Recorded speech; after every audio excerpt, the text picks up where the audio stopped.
Eastern Thar के इलाके में ही इंडिया पाकिस्तान का इंटरनेशनल बॉर्डर पड़ता है।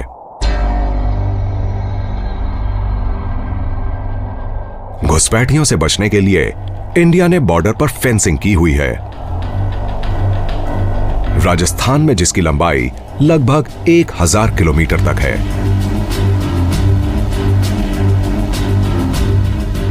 इसकी सुरक्षा उन महिलाओं और पुरुषों के हाथ में है जो बॉर्डर को गार्ड करने वाली दुनिया की सबसे बड़ी फोर्स में काम करते हैं, बॉर्डर सिक्योरिटी फोर्स, जो इंडिया की फर्स्ट लाइन ऑफ डिफेंस है। बीएसएफ के जवान बहुत ही मुश्किल कंडीशंस में काम करते हैं।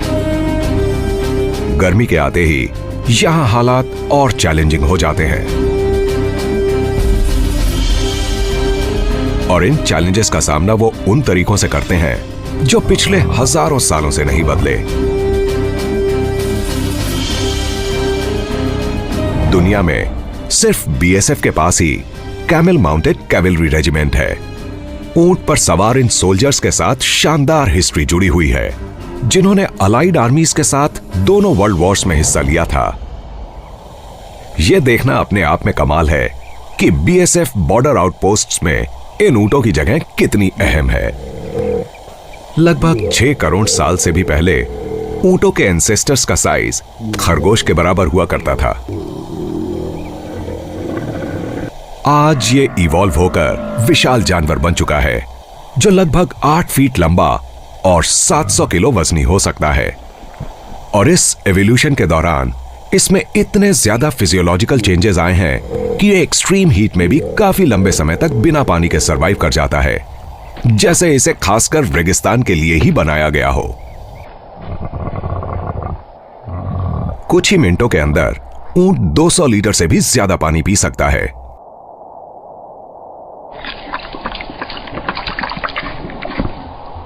लेकिन यहां इन्हें एक बार में सिर्फ 20 लीटर पानी दिया जाता है, जिसे ये कुछ ही सेकंड्स के अंदर पी जाते हैं। इसके बाद ये घंटों बगैर पानी के चलते रहते हैं। 2 सोल्जर्स और उनके किट का वजन 200 किलो से ज्यादा नहीं होता, लेकिन ऊंट 500 किलो से भी ज्यादा वजन लेकर इस रेगिस्तान में 6 घंटे तक चल सकते हैं। इनके लंबे पैरों की वजह से इनकी बॉडी तपती रेत से काफी ऊपर रहती है। इनके पैर किसी बड़े स्नोशू पैड्स जैसे होते हैं, जो कुशन जैसे मोटे और इंसुलेटेड होते हैं, यानी थार की ढीली रेतीली जमीन पर चलने के लिए परफेक्ट। इस मुश्किल इलाके में गश्त लगाने के लिए बीएसएफ को ऊंटों से काफी मदद मिलती है।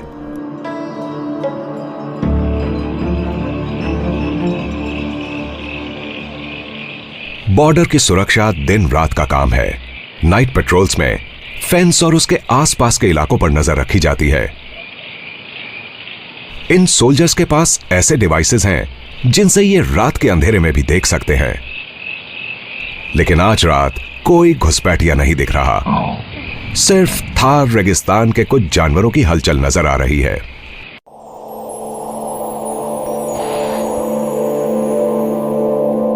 मई आते आते थार रेगिस्तान तपने लगता है।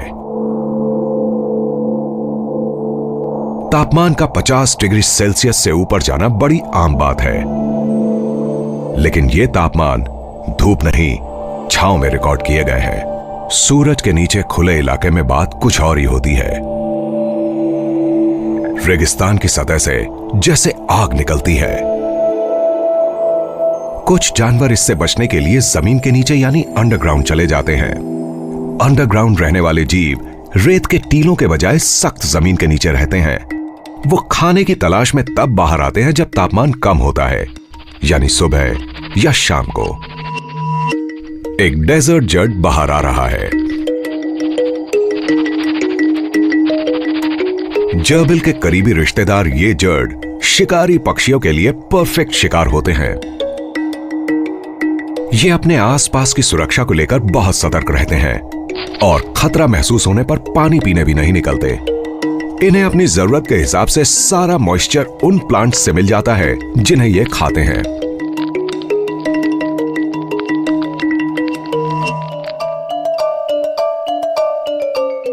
लेकिन छोटा होने का यह मतलब नहीं कि ये क्यूरियस नहीं होते। इस छुटकू को अपने बिल के बाहर रखे कैमरे में दिलचस्पी है।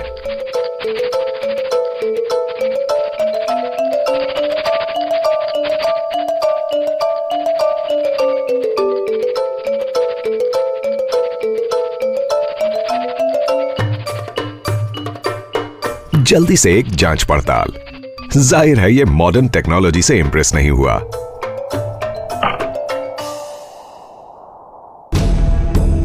अब अंडरग्राउंड रहने वाला एक दूसरा जानवर बाहर आता है।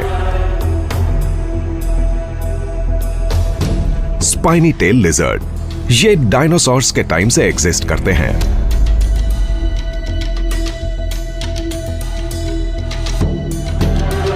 इस हर्बीवोरस रेप्टाइल को यह नाम इसके ब्लूइश ग्रे टेल की वजह से मिला है, जहां ये अपना ज्यादातर बॉडी फैट स्टोर करता है। लेकिन इस टेल की वजह से ही ये खत्म होते जा रहे हैं। इनका बेरहमी से शिकार किया जाता है। यहां रहने वालों को लगता है कि इसकी टेल से निकले हुए ऑयल में एफ्रोडिजियाकल प्रॉपर्टीज होती हैं। वेस्ट में और भी आगे बॉर्डर सिक्योरिटी फोर्स के जवान इंटरनेशनल बॉर्डर पर पेट्रोलिंग करते हैं और यहां भी ऊंट बीएसएफ का सबसे बड़ा साथी है। लेकिन साथ साथ 21st सेंचुरी की टेक्नोलॉजी भी चलती है। तेज, बहुत तेज।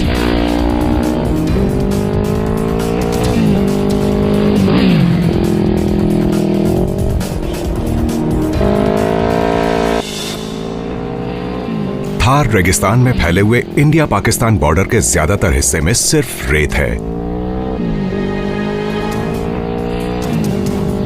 इंडस और सरस्वती जैसी नदियां हजारों साल पहले इस इलाके से गायब हो चुकी हैं। ऐसे जैसे इन नदियों का यहां कभी कोई नामो निशान ही ना रहा हो। लेकिन ये सोल्जर्स ऐसे इलाके में जा रहे हैं जो कुछ और ही कहानी बयान करता है। साउथ वेस्टर्न जैसलमेर में पड़ने वाले इंटरनेशनल बॉर्डर पर एक वैली है जो जबरदस्त गर्मी के मौसम में भी पूरी हरी भरी रहती है।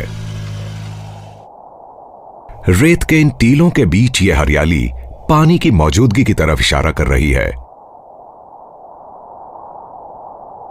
लेकिन पानी है कहां? यह पता लगाने के लिए बीएसएफ सोल्जर्स खुदाई करते हैं। कुछ ही इंच की खुदाई करने पर काली मिट्टी नजर आती है जो थोड़ी गीली है।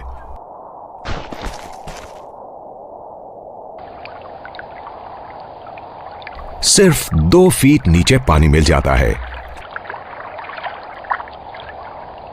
थार के सबसे सूखे इलाके में होने के बावजूद इस वैली में पानी की भरमार है और वो भी रेतीली सतह के ठीक नीचे।